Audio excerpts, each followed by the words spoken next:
নমস্কার বন্ধুরা, আমার চ্যানেলে আপনাদের সকলকে স্বাগত জানাই। আপনারা সকলে কেমন আছেন? আশা করি সকলে ভালো আছেন। আজ আমি আপনাদেরকে করে দেখাবো মটরের ঘুগনি। ছোট বড় প্রায় আমাদের সকলেরই পছন্দের। এটা মুড়ি বলুন কিংবা পাউরুটি কিংবা খালি মুখেও এটা খেতে ভালো লাগে। তবে চলুন দেখে নেওয়া যাক কীভাবে আমি এটা করেছি। এর জন্য প্রথমে আমি ওভারনাইট মটরগুলো ভিজিয়ে রেখেছিলাম। আপনারা 5 থেকে 6 ঘন্টাও ভিজিয়ে রাখতে পারেন। এবার এগুলো প্রেসারে দেব এবং মটরের ওপর পর্যন্ত যাতে জলটা থাকে সেইভাবে জল দেব। দিয়ে এতে 1 চামচ লবণ, অল্প হলুদ দিয়ে হাই ফ্লেমে 4টা সিটি দিয়ে নেব।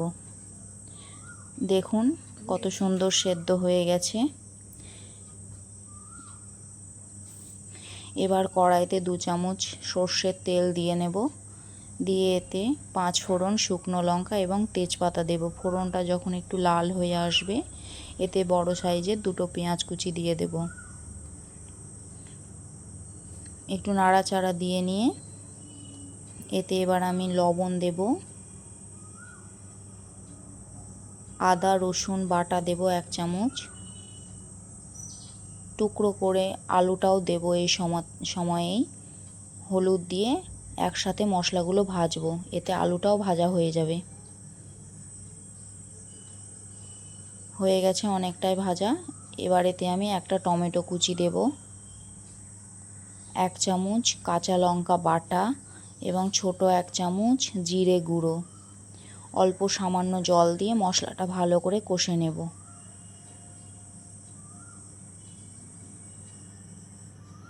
অনেকটাই কষানো হয়ে গেছে, তেল ছেড়ে গেছে।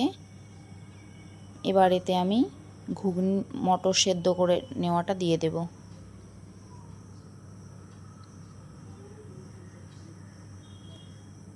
একটু নাড়াচাড়া করে নিয়ে একটা হাতা দিয়ে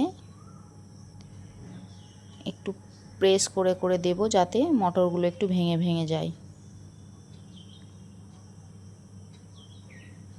আমি এখানে এক্সট্রা জল ইউজ করিনি, মটরের সেদ্ধ জলটাই দিয়েছি। এবার এতে আমি ছোট 1 চামচ আমচুর পাউডার দেব,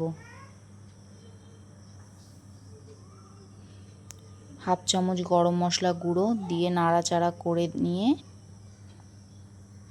ওপর থেকে ধনেপাতা কুচি ছড়িয়ে নামিয়ে নেব।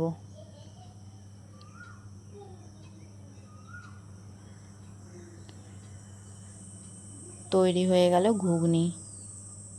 আমার রেসিপি আপনাদের কেমন লাগে কমেন্টের মাধ্যমে জানাবেন। যদি ভালো লেগে থাকে তবে প্লিজ একটা লাইক, শেয়ার এবং সাবস্ক্রাইব করে পাশে থাকবেন। সকলেই সুস্থ থাকবেন, ভালো থাকবেন।